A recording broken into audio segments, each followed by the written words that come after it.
So,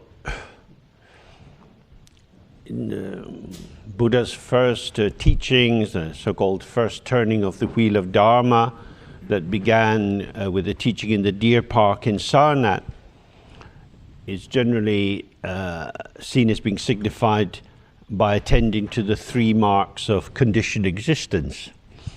That is to say, suffering, impermanence, and the absence of inherent self-nature. Suffering is said to be the sufferings of birth, old age, sickness, and death. Clearly, if a baby's been in the womb and they're now going down this birth canal and this pressure and so on, it's very confusing. Babies, when they're born, is often quite a bewildering experience. They don't have any point of reference except the immediacy of what's going on, and that's changing very quickly. So birth is, in a sense, is painful because the experience is arising, but the organizing sense of self hasn't ripened into formation yet. Then, if we survive our childhood and go on in life, we come to old age. And old age is suffering because it's generally marked by a loss of abilities, often loss of friends, other people who we know die, fall away, loss of social position. Very often our social identity is established through work, and then you retire from work, and the affirmation that comes from having a role and certain prescribed tasks to perform, that starts to fade away. Also, you have diminished income. If you have children, the children grow up and get on with their own lives, and so the role of being a mother or a father diminishes in importance and intensity. And so many of the patterns of signifiers that maintain our sense of identity start to fade, and we know that depression is a major feature of many older people's existence. And of course, particularly nowadays, with the focus on the nuclear family, which then often collapses, a lot of single parent families, people left on their own, there is loneliness often in that burden of holding everything together yourself. And then as you get older, there's a lot of loneliness. Statistics are so many people in Britain in their later years in life have very little social contact. There are fewer and fewer public meeting places. You can see in all the villages, many of the pubs are closing down. Church community is getting less a holding factor. So isolation leading to desolation is also clearly a factor. And there is sickness. And when we get sick, we don't feel like ourselves. Sickness is marked by a loss of the habitual, often unthoughtful continuity of myself. Well, I'm just me. And then you get sick and you're not just me. You're me with hospital appointments or doctor's appointments, or you can't sleep, or there's a new kind of pain. And you're being reformulated as a person. And a lot of that is because we live in a world of affirmation of the individual. As social identity collapses, we have personalities, and personalities are people who in themselves are special. So television is full of people who are just special because they are who they are. Now that's really quite a new phenomena. If you remember King Lear, after he has foolishly handed over the kingdom and he wants to travel around and he turns up with his followers, at a certain point his daughters, the ones who are a little bit on his case, they say to him, you don't need 100 followers. You don't need 50. You don't need 10. 5 is enough, and even 5. So, of course, in those days, the mark of a big person was that they always came with a lot of people. You see that still, for example, in Tibetan culture. Big lamas, they always travel around with a huge entourage, because the entourage marks out your importance as a person. Now, we don't even live in a world like that. We live in a world of individuals, that people will be sufficient unto themselves. And so, if you don't have your familiar people around you, the people that know exactly how you like your cup of tea, who know exactly what has to be done for you, then you don't have any mediating presence between you and the world. It's a much more naked existence. And that's wearing. Because if you have to announce yourself all the time, it's very difficult. I remember my teacher who was working a lot in an Indian university, and he was physically quite a small person, but on many occasions he was pugnacious. He was up for it. He was not going to let anyone piss on him. And he said, everybody thinks Dudjom Rinpoche is very sweet. That's because Dudjom Rinpoche always has a lot of people around him managing how it is, so he can cruise through the star of the show. But me, I'm just me, so I've got to fight. And that, of course, is the truth for all of us. When you don't have a buffer zone around you, if you're not protecting yourself, then you're going to be in trouble. Which is why, of course, we've chosen Brexit. Marvelous move. We're on our own. So, when you see the individual coming more and more into isolation and in sickness, what shall we do? Over the winter, in the stories about hospitals being blocked and ambulances waiting in the parking area because they can't discharge patients. And they can't discharge the patients because they've got to go to some protective accommodation, usually very older people, and nobody's there to look after them. So we really start to see what sickness and loneliness and isolation is. Who cares? Nobody cares. Why would they care? Because I'm just me. So this level of suffering is likely to increase in our culture big time. And then we have the movement towards death, in which not only am I losing my health and the functioning of some of my organs, but my whole sense of my existence is vanishing. Now, if you have an ideal scene, where somebody's dying surrounded by their family and everybody's concerned, that's one thing. But if you die on your own and nobody knows you and nobody knows anything about you, who are you? In one of the early styles of practice in Tibet, called the Kadampa, they developed these 4 vows. May I spend my whole life doing practice? May I spend my whole life doing practice alone in a cave? May I spend my whole life doing practice alone in a cave and no one knows I'm there? And may I do my whole life practicing alone in a cave, no one knows I'm there, and die alone? And for Tibetans, from family connections and tribal groupings, that's a very big thing to think. No one will be there, no one will know. It's all up to me. So that was seen as a vow of ultimate responsibility, which is one thing if you take it as a vow and you can see the power and the focus of that intention. But if it's just happening to you because the people you've known have drifted away, maybe your kids have emigrated, and then you're all alone, it's much more desolate. Who am I? What's the meaning of my life? Nobody wants to talk with me. I go to the supermarket and I try to say a few things to the woman on the checkout, but the queue's building up behind me and people don't want to wait. Desolate. So death in that sense, if it's simply the vanishing,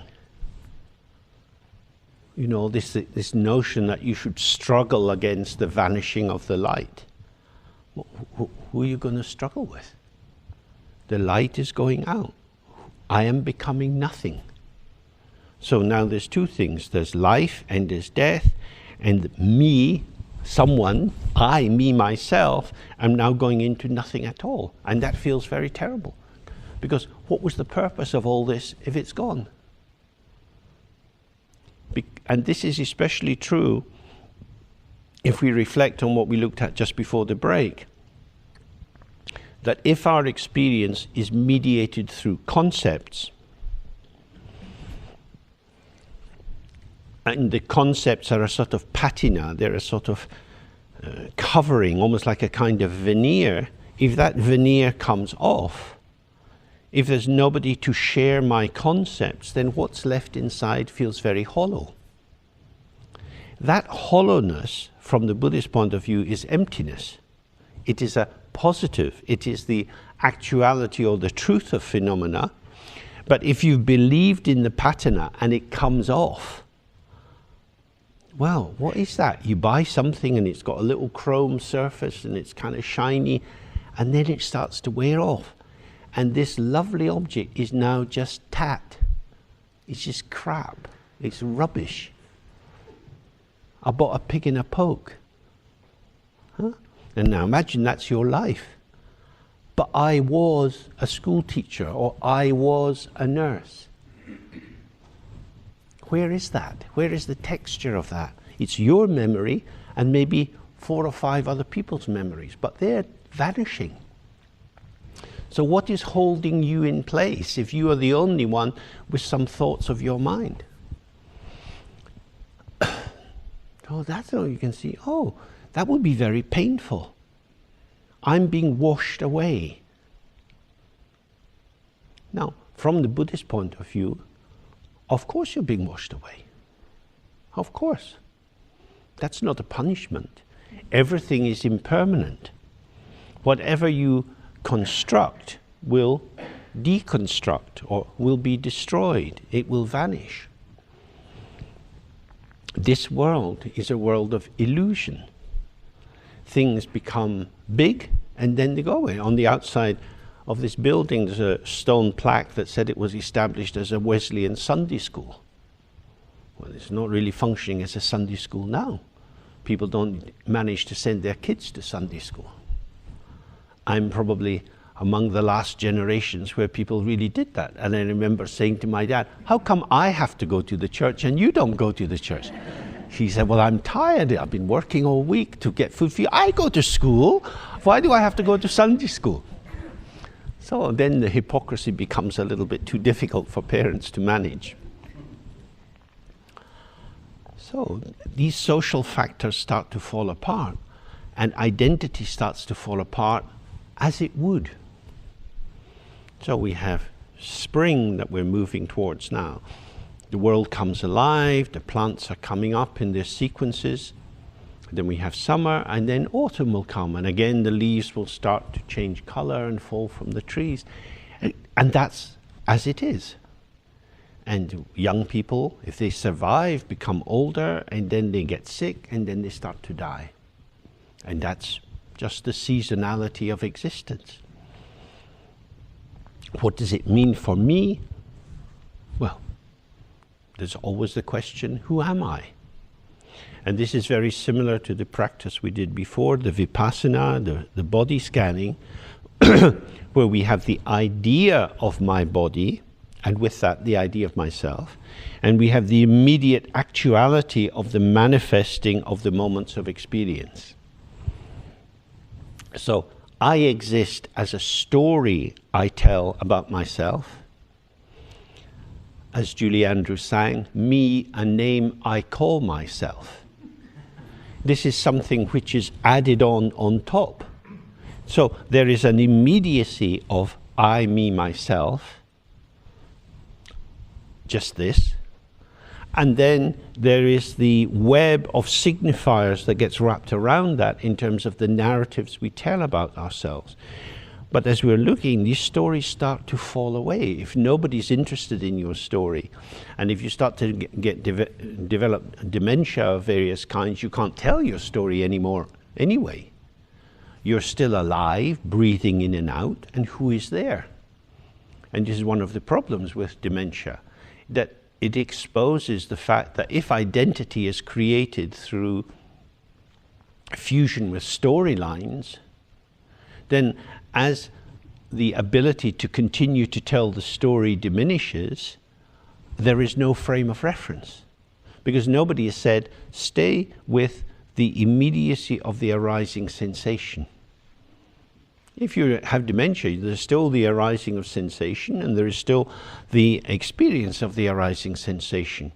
But there is the diminishing of the ability to give a conceptual account of it, to make sense of it, to construe it. So from that point of view, preparation for dementia would be mindfulness.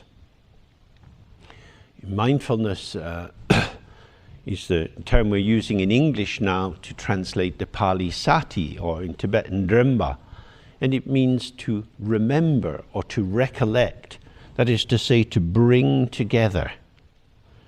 To bring together. So how do we bring things together? On the relative truth level or the conventional level, we bring the world together through narrative. We tell ourselves the reassuring stories about what's going on. But that's a fragile capacity or fragile ability that we have. It can be knocked off in car crashes, in all kind of brain conditions. But on a deeper level, Dremba means to recollect your presence in the moment, that we are here. So what is here? In the Dzogchen tradition, Dremba is about the same as Rigpa, as awareness, because to be present means not to be dispersed. Now we get dispersed through narrative construction.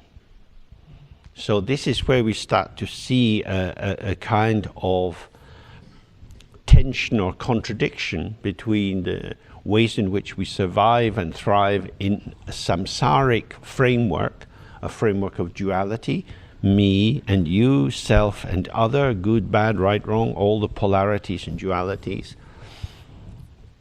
and the Dharma view of non-duality that would say, let us see, to be present means to be present with whatever is arising, whether it's simple or complicated, whether it appears to be non-dual or dual, just to stay open with what is occurring. And that openness is not dependent on anything else.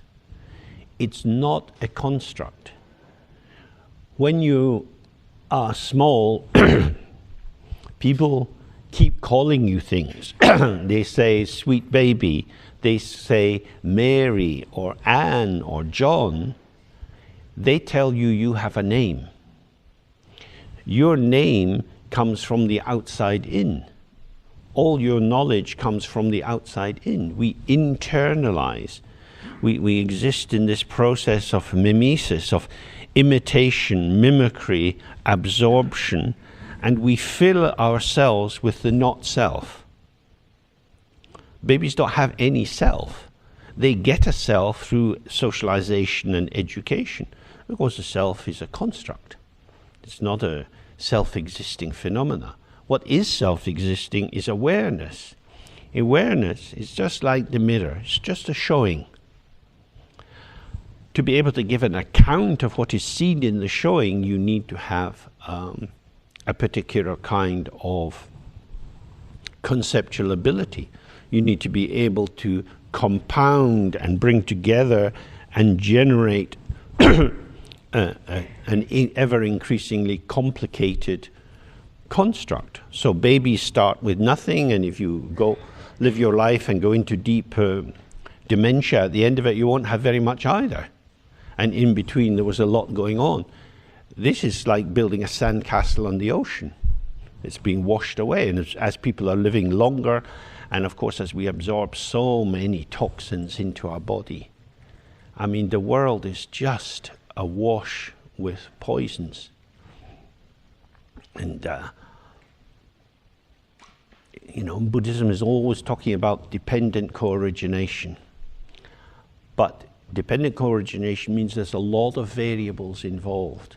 So when they have research, on different kinds of cancer now, everybody's looking into the DNA and the function in the body. Less attention is given to sprays. It's very common to sit in a cafe having a cup of tea and somebody's spraying the table next to you with obnoxious chemicals. And we know that these things knock out the sense of smell and taste. We are being poisoned all the time. So it's not surprising that the brain finds it very difficult to continue for a long period of time. But that simply means dependent co-origination. On the basis of absorbing a lot of toxic substances, we get weird. That's what happens. You get poisoned. It's not just the Russians that are doing this. But consumerist, capitalist organizations are doing it all the time. Like if you go into a country like Spain and you go to buy bottled water, they always say, oh, if you're driving a long distance in the car, don't keep the water in the car, because the water will heat up and it will start to leach out more chemicals from the plastic. But how can that be? The water's in the bottle. The bottle's the bottle, the water's the water. No, they're having a wee conversation. They like each other. Intercourse. And so the water's now getting more and more chemicals slushing around inside it. This is our world, a world of interaction. We are infected by the world, not just with people's coughs and sneezes, but by how they are, the tone of voice. Somebody speaks sweetly to us and we feel happy and relaxed. Somebody frowns at us or calls us a fucking idiot and we get upset. What? Muscles tense up. What? Why are you saying that to me? Self-existing, autonomous subject? Nonsense. We are highly vulnerable. Vulnerable simply means you're able to be hurt. We are impacted and invaded and touched and moved by so many things in the world. So impermanence means whatever construct you can develop for yourself, it will be affected by what goes on. Many people experience this at work. You go for an interview, you get a job, you read the job spec, it's quite nice, but then management makes some decisions. After a few years you think, why am I here? What is this? This isn't what I wanted to do. Because your job has been reorganized as organizations endlessly reinvent themselves. Very difficult to find security. So impermanence is one of the marks of conditioned existence. Life is movement. So if the actuality of life is movement, both in terms of the body, because the blood is going round, we can feel it in our pulse, we're breathing in and out. If these two things stop, breathing and movement of the blood, death is likely to occur. I am movement in a moving world. But I'm me. So, my sense of myself is a kind of abstraction or solidification of a signifier, I, as if it was an enduring substance. I am me. This is me. This is who I am. You can see these are very circular, solipsistic affirmations. The I is always empty and always full. Something's always happening for us, But the things that were happening when we first woke up this morning are no longer happening. Now we can say, I am sitting. And in the break, I was standing. So I can stand and I can sit. So if I say I am sitting, it's only I am sitting temporarily. I am eating temporarily. I am sleeping temporarily. All the qualifiers of I are impermanent, but it appears as if there is an I which is permanent. So in the third mark of conditioned existence, it says the absence of inherent self-nature. It means there is no self-substance. The seeming continuity of the first person singular is an illusion. And when you believe that an illusion is true, you have delusion. You are deluded, you are mistaken, you have an erroneous belief. But because it's a belief that is shared by all human beings, by all societies, if you can't work within that delusion, you won't be able to hold down a job. You wouldn't be able to hold down a relationship.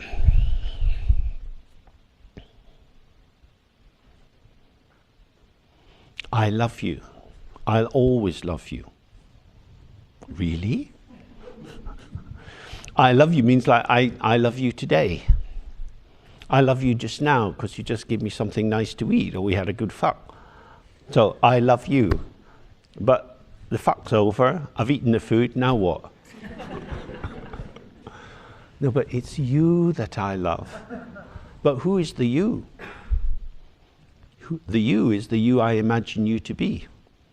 Are you who I imagine you to be? Maybe not. Because we're not even who we imagine we are. So there you've got this constant flow of constructs with which we identify in an interplay, in a movement. We're always weaving and creating these patterns. But who are we really? Really, we are no one. There is no essential self. There is the performativity of self with endless variegation according to circumstances. But I'm here. What are you here as? I don't know, I'm just here. If we put that in another language, we'd say, I'm present. So I'm present. Or if we soften that a little bit, I'm presence. Or presence communicates through saying, here I am.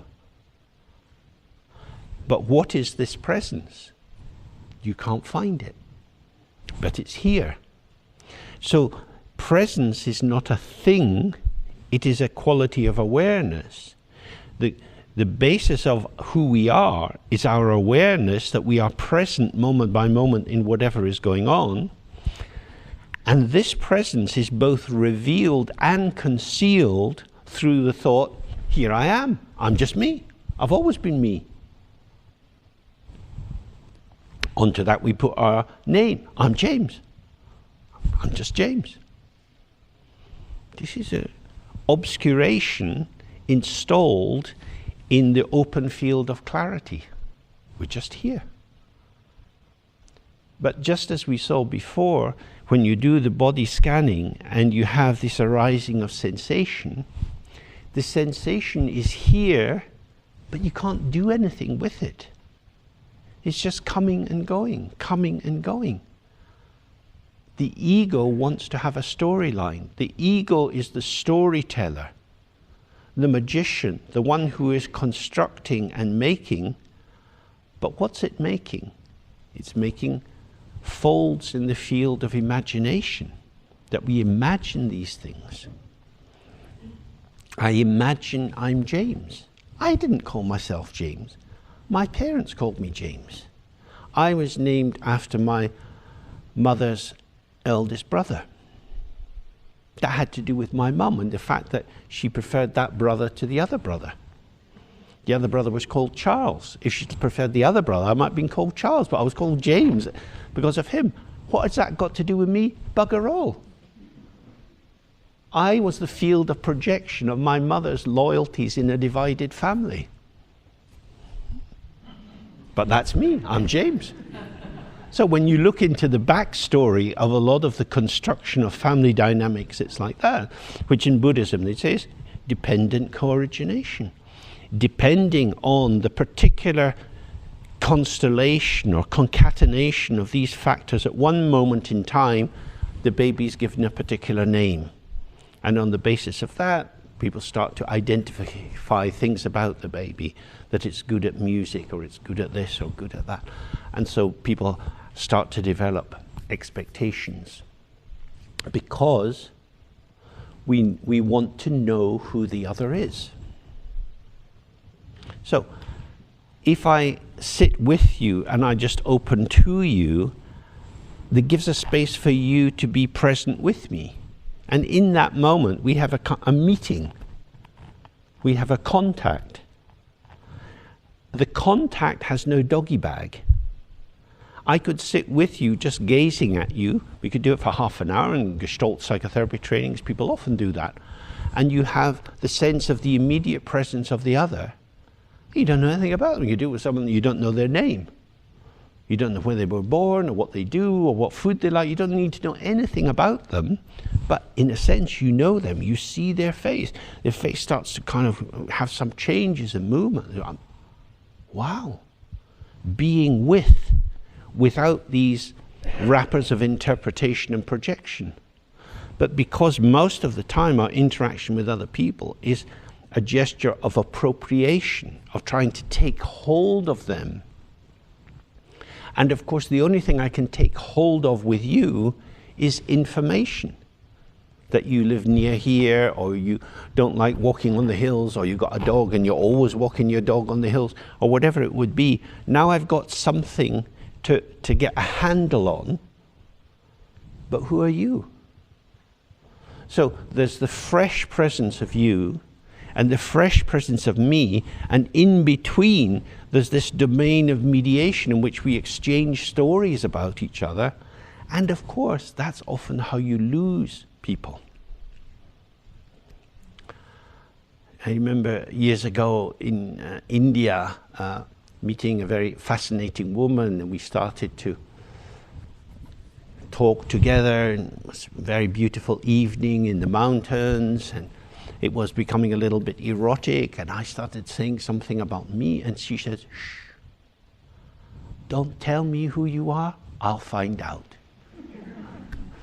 And that's very precious, because we're not our stories. And the stories often become a kind of cover-up.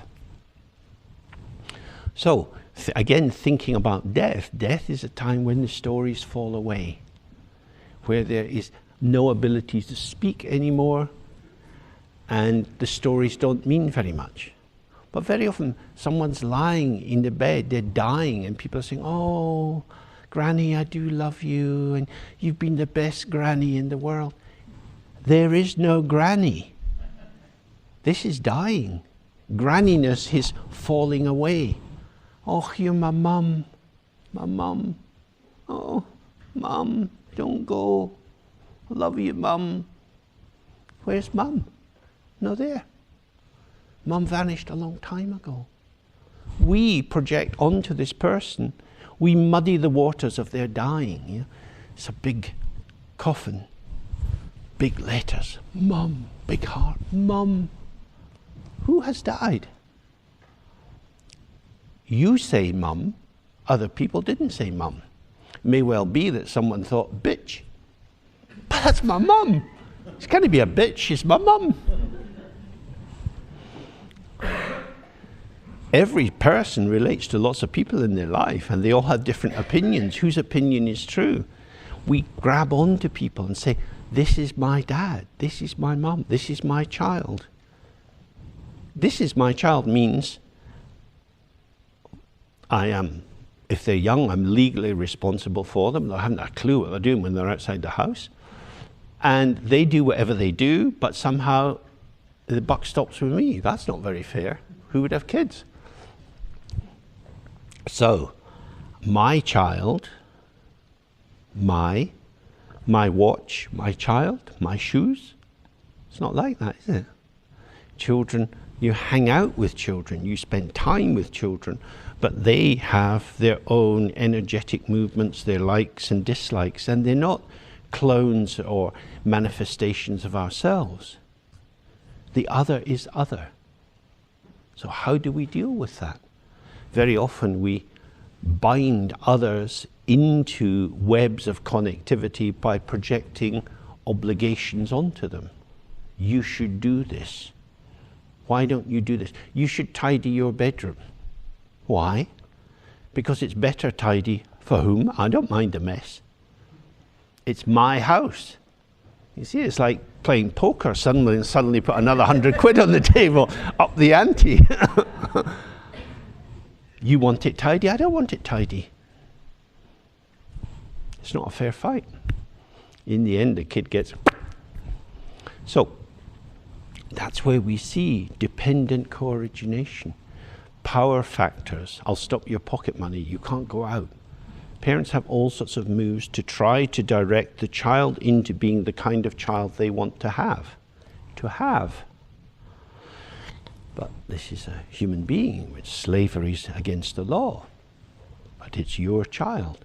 So we have endless complexities for thinking about what it is to be a person, both this person and all the other people that we meet. How shall I relate to other people? Well, first of all, from the Buddhist point of view, it helps if you look at yourself. And you see, in the course of my life, there have been thousands of me's, millions of me's. I have been filled with hopes and fears, despairs, longings, happinesses, expansive moments, contracting moments. All of these fluctuations and patternings have, at one stage, been called me. I have identified with them. So I is a fusional capacity. This is what in Buddhism when they talk about attachment. It doesn't mean being attached to something like a watch. That's a fairly easy to manage kind of attachment. The basic attachment is we fuse into the arising moment and say, this is me. And if it's a happy moment, then we're happy. And if it's an unhappy moment, then we're sad. But what is happening for me is me. But then we do a bit of meditation practice and we see that what is arising doesn't have to be me. So we're sitting doing the body scanning and something arises. Now, if I say, oh, this is sore, my shoulder is sore, I'm moving progressively into a fusion with this arising sensation, or it's just, oh, there's some kind of scratchy thing, or it's hot and burning, and we keep on scanning, and when we come back, it's different. So there's nothing to fuse with in the first form. You're present with it, but it doesn't offer you hospitality as a personal identity. The more you elaborate the story, the formation of the event, the more you can have that. I don't know what I've done with my life. I just look back and it all seems so hopeless. I've sat with many patients saying things like that, and you can see that all of the potential of their life is being folded into an account of why they are a waste of space, why they have messed up their existence. And it feels true, it rings true, but it rings true because they are giving themselves into that account of their existence. It's clearly not the only thing that's going on. Somehow they managed to get from their home into the clinic. Somehow they managed to eat and clean their teeth and wipe their bum. Lots of things have been going on, but these things have been taken for granted. They're like the background. And in the foreground is this all-encompassing storyline. I feel hopeless, I can't go on. I've nothing to live for. Whoa, okay. If to feel that you've nothing to live for means there's nothing to hold on to except the idea of nothing to live for. What you've got to live for is this dreary tale that you bring here week after week after week. Of course, in the NHS, you're not allowed to say, if you want to kill yourself, kill yourself. Spare me the grief. I can't bear it, you know. But the person wants to tell you the impossibility of the story. So why is it the only thing in town? Because we merge into something. This is what attachment is. It's like a little hermit crab looking for a shell. You know, there are lots of creatures that need a carapace, that need an external shell to inhabit, to keep them safe from pecking birds and so on. So that's what we do. We create the shell, and just as the shells are made by this excrescence of the calcium and layers it thicker and thicker, we do the same with our identity. We massage more and more feeling tones into our self-definition, whether it's an inflated one or a deflated one. But where's the self-essence in that? Where is the intrinsic truth? Because a storyline that you build up through time is extrinsic, that you have, it's external to yourself, and it's not self-forming, but it is made by your beliefs. So we learn things like, you know, when I was at school, we had to, every now and then the music teacher would come round and you all line up and he plays 3 notes on the piano and then you have to sing them, and then he says, oh, you can't sing, you sit down. I could sing, I just sang very badly. You can't dance, I dance very badly. Lots of things we can do, we just do them not very well. But when you have a black and white world, you can or you can't, then it creates a total confusion, because it feeds into these profound definitions. I can't do this, I can't do this. I can't make relationships work. Well, they work for a while. Some people can stay together for 40 years, some people stay together for 40 days. Something happens, some kind of transaction, something was there. So if you come to a strong conclusion about it, rather than attending to the process, you misidentify what's there. So there, let's go back to these 3 factors of the 3 marks of conditioned existence, or samsara. That there is suffering. And a great deal of suffering comes from conclusions. That is to say, we are held inside a definition. And impermanence means this is wrong. So the suffering stands in contradistinction to the fact of impermanence. You cannot really know that you're a useless person if moment by moment you're breathing in and out and suddenly you hear a bird singing. Because you heard the bird, and hearing the bird impacted you, something shifted in you, therefore I'm a useless person. It doesn't catch hearing a bird song.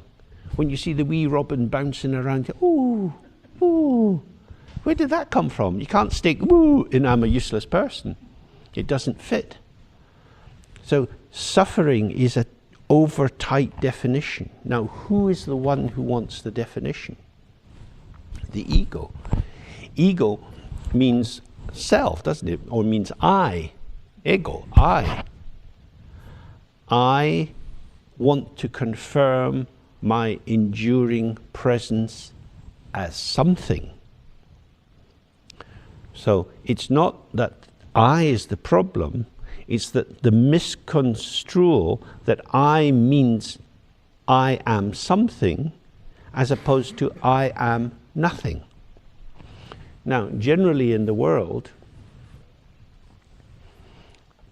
something is better than nothing. Something is better than nothing. When you get people who do scamming, they try to cheat people. So you give me your £10 and I'll give you this magic envelope, and inside it there is the most amazing thing, but you mustn't open it until you get home. So There are many sophisticated scams that work in that way. We want something. But presence is nothing. Sensation in its immediate form is nothing. That is to say, there is a registering or a manifesting or a showing or an appearing, but it's not the appearance of something. The of something comes after the fact and is imputed, is injected into the arising. So we hear a sound. Oh, it's a cuckoo. Amazing. Must be the first in spring. It was a sound. You put cuckoo into the sound. You did that. Worms in the ground don't need to know cuckoo. They just need to know beak and try and hide. So we put the substance, the essence, into the illusory formation. So nothing shows itself as illusion. So in Buddhism you have these classic 12 examples of illusion. A mirage, a rainbow, the horns on a hare, the child of a barren woman, and so on. It means something can appear to be the case, though it's not. So on a hot summer's day, out on the road, you see the water shimmering in front of you. That is undeniable. It is as if something is there, but actually nothing is there. But the nothing shows itself as the illusion of something. That's what illusion means. It means you see the rainbow in the sky, but that arises due to the interaction of causes and conditions, the angle of the sun, the small droplets of water in the sky, where the viewer is standing in relation to it. It's a meeting place of these circumstances which generate the illusion.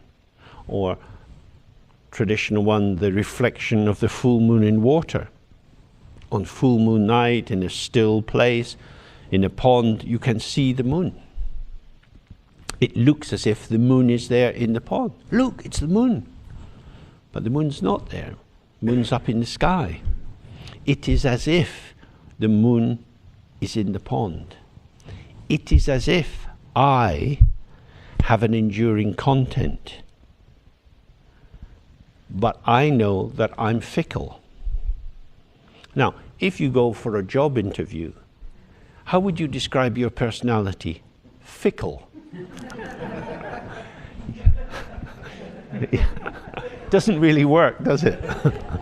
But the fact is, we are fickle. We have fancies. Something takes our fancy. We have a yen for something. Some arises. Something will come in your mind. Why? It just came into my mind. Where did it come from? I don't know. We get taken over by some thought. So that's what we are. The mind is a space of the emergence of thoughts, feelings, sensations, memories, intentions, and so on. It is the space of the mind which allows the possibility of the diversity and richness of our lives. If you were definitely someone, an unchanging someone, think how flat your life would be. That would be terrible. And when people get captured by a diagnosis and other people have a notion as to who they are, this is terrible. Whether it's calling them a terrorist or through some sexist or racist labeling, or in terms of having a chronic physical or mental disability, where, it used to be the case that if a child is born with Down syndrome, would be strong encouragement to take the child away from the parents and put them into an institution, and they would never come out. They would never come out. And now we have much more integration in schools, and we can see that people have very different capacities. And this is such an amazing thing. But when you start with a definition, this child is like this, they will never be able to do anything in their life. They need to be protected from the world. When you impose that kind of structure, you blind yourself to the potential. And the potential is that they can have a good sense of humor and enjoy music and so on and so forth. As they have a wider range of stimuli coming towards the person, they show more. So, who are they? You've got the name Down syndrome, or the title, or Asperger's, or whatever the diagnosis would be, but inside that there is still a lot of potential. So this is the whole issue for ourselves. When you think, well, I'm just me, in a sense, that's a diagnosis. I am like this. I have never liked that. Is that really true? Probably not true. Because we are contrarians. We are people with internal contradictions. We have moods. And so at different times in our lives, we do different things. We expand towards something, and then later we think, oh, I don't know why I did that. It doesn't make any sense. It doesn't make any sense to me as I am now, but it did make sense to me as I was then. Hopefully the evidence is getting a bit clearer. There is no defined content in the I. It is the emptiness of the I which allows the fullness of the I. I am sad, I am happy, I am selfish, I am generous. All of us can say thousands of things about ourselves because we're just noting the ways in which we are situational creatures. You can imagine yourself in one way and things change and then you behave in a different way. When war breaks out, some people become very, very cruel. They become infected by that ghastliness and enact horrible things. And other people become more compassionate and more kind. And it's very difficult to know exactly how we're going to behave. And we can see that all across Europe, still from the Second World War, the endless cover-ups in Italy, Spain, still in Germany, although they've done a lot of work, France, and of course in Britain. We don't want to know what we did when we were a big colonial power. We don't really want to know about torture. We don't want to know that. My dad was in the Indian Army, and I remember him saying, well, you know, of course, in India, people like chilies, but what you do is, if you get someone and you need some information from them, you stick a lot of chili up their arse. Because it doesn't show, but it's pretty painful. So, oh, thanks, Dad. That's given me a new sense of possibility. What do you think? So that was a way of proceeding. These are things you can do, and every dominating, controlling power has ways of inducing pain and suffering in other people. So we don't really want to know that. What did we do in India? We gave them railways. Through Macaulay, we gave them the Education Act and taught them English. That's what we did for them. We don't really want to know what we did to them. We don't want to know about the Bengal famine when Winston Churchill directed the food supplies away from India to service the British soldiers. We don't want to know anything about our real history because we're nice people. And if we knew all the facts, we wouldn't be very nice people. And every country is full of these cover-ups. Now, I'm not trying to malign a country. I'm just trying to say is that once you've got a calling card, once you've got a persona, a mask, a lot is hidden behind the mask. And so we're dishonest. Same as a person. But unfortunately, a lot of what we hide as people is the richness and the extent of ourselves. I can be really angry. I can be very sweet. How do you square that circle? How is that possible? Because I'm not a thing. I'm not one thing. I am unknowable.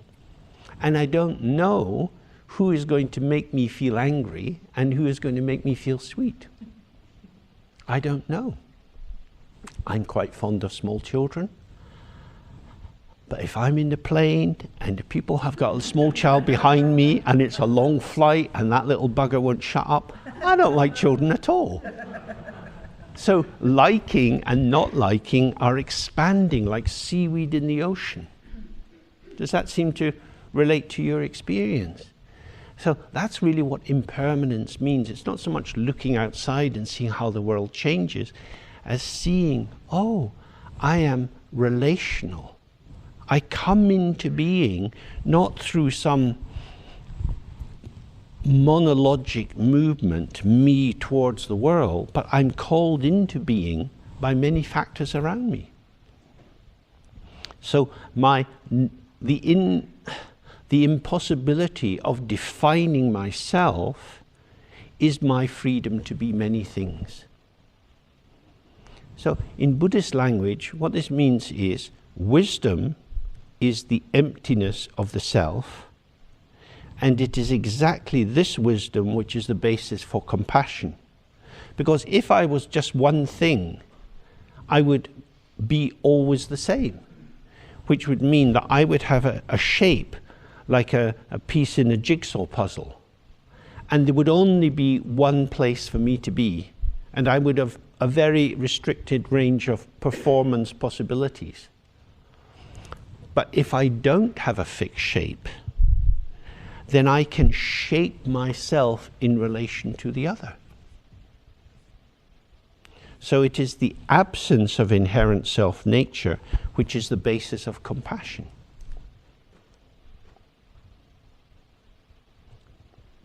So you can respond in different ways. If you go in the hospital, out of compassion, people will stick metal pins into your arm. They'll take your blood. You're lying in the bed, you can't move, and they come around, they take your blood. And they get paid for it. It's outrageous. Huh? But according to the context, we're quite grateful because they get a result. So in that way, everything is situational. So what this kind of reflection is hopefully like a kind of massage that lets us soften up the sclerotic features of ourselves, the ways in which we harden up and become stiff and brittle and over-defined, because that's the best way to prepare for death, is all that I have been has already gone. And how I will be, I don't know. This is true of all of us sitting in this room now. Our past is gone, and how we will be, we don't know. So we don't know. We don't know what thought's going to arise in our mind in the next minute. We just don't know. We don't know what sensations are going to arise in our body. We just don't know. So we are waiting, open to the unfolding of how our life is. Oh, it's not all up to me then. I'm not in charge. I'm not the master, and I'm not the servant. I'm working with circumstances. I am a participant. I am participating. I am a part of the unfolding patterning of my existence. So that's a very sweet way to be, because the more we experience that when we're healthy and happy, we can take that into being sick. We can take that into situations of fear. We don't know what's going to happen. You get sent to the hospital for some tests. You don't know what the result's going to be.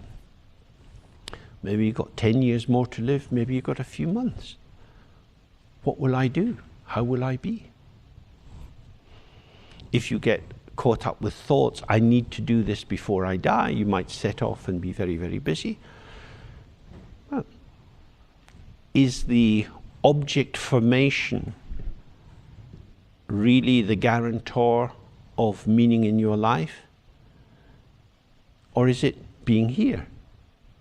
Because if you go chasing something which is somewhere else, you're extending out of yourself in the hope of some kind of special or magical experience.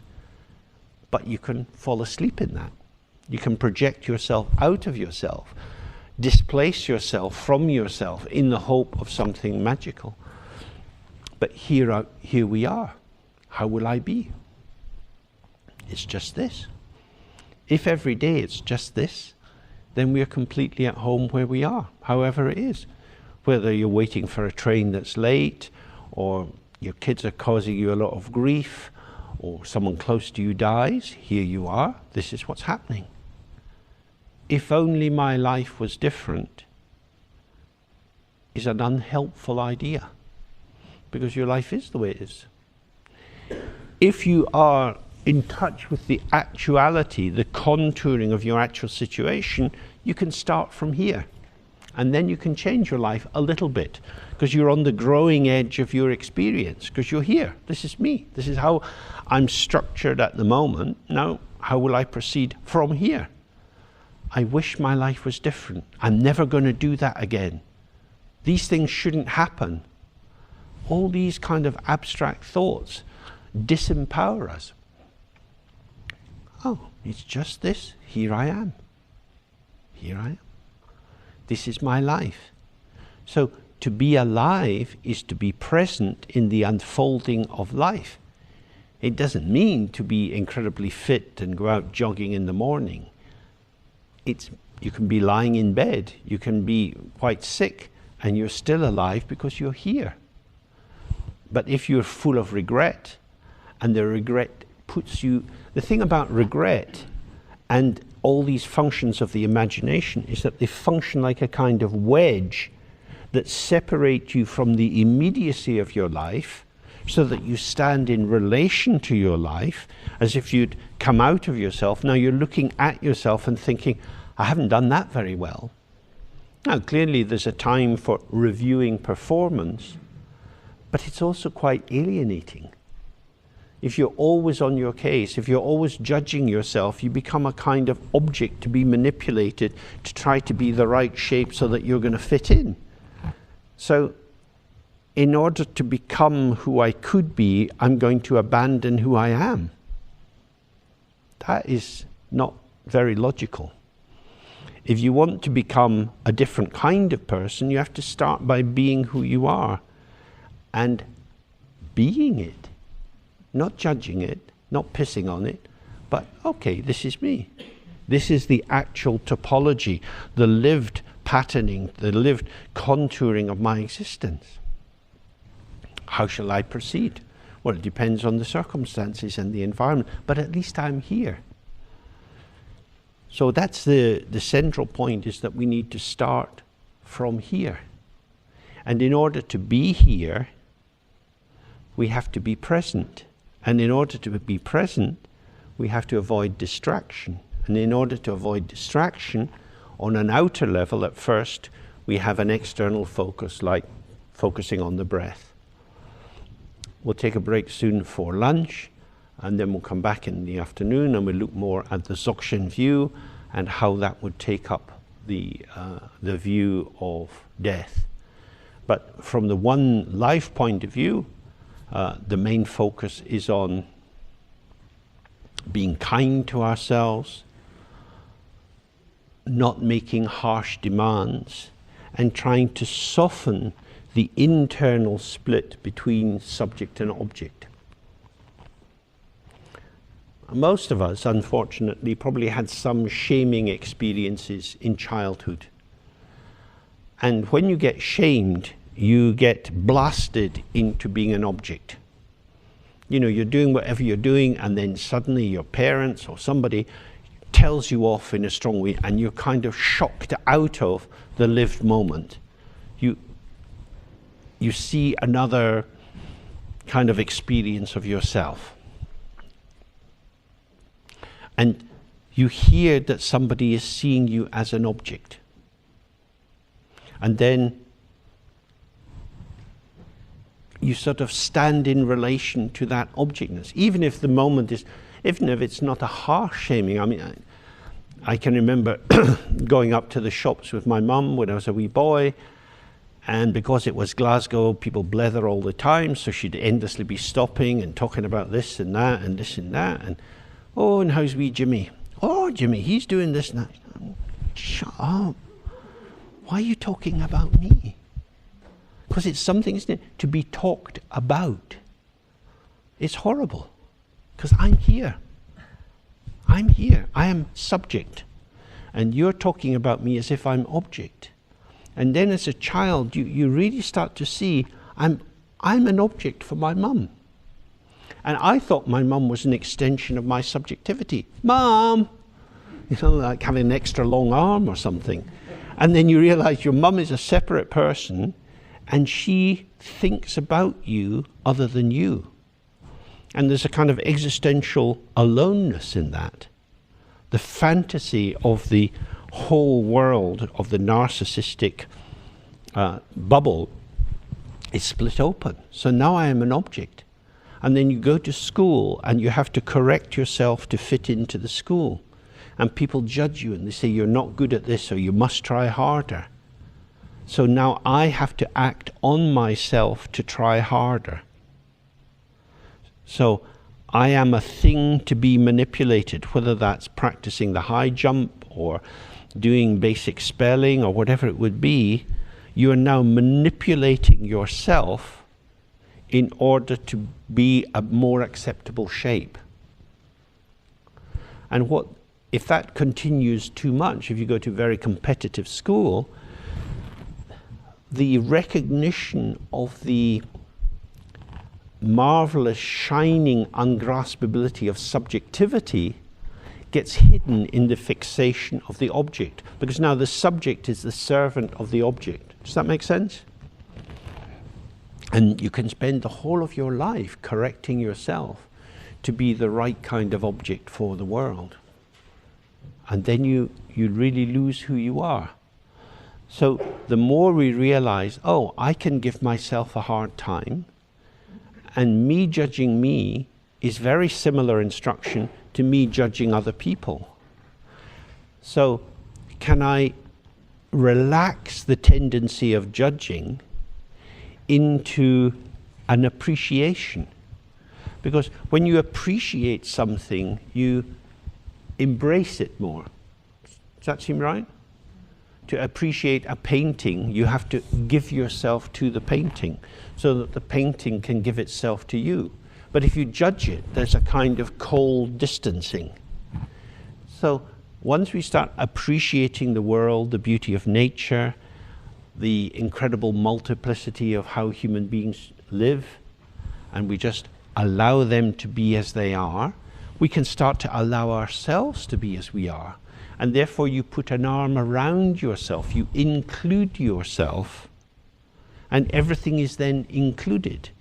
And the dualistic harshness of judgment softens into the warmth of inclusion. And inclusion is the heart of Dzogchen. Dzogchen means the great completion. And things are complete if they're included. As long as you fragment and want to reject the bad bits and get more of the good bits, you're in an endless activity which will never come to a point of peace and satisfaction. Okay, so we have an hour's break for lunch, and then we'll come back, and we'll have some time over the course of these days to do some questions and answers, and we'll do some discussion in small groups. But also, if you have any questions that you'd like me to address that you don't want to raise directly, you can write them down on a bit of paper and give them to me. And towards the end of the lunch break, I'll put out some books, because I have a new book you might be interested in, and it will be available at the greatly reduced price of £15. So it'll be out there in the hall. Good. Shall we have lunch?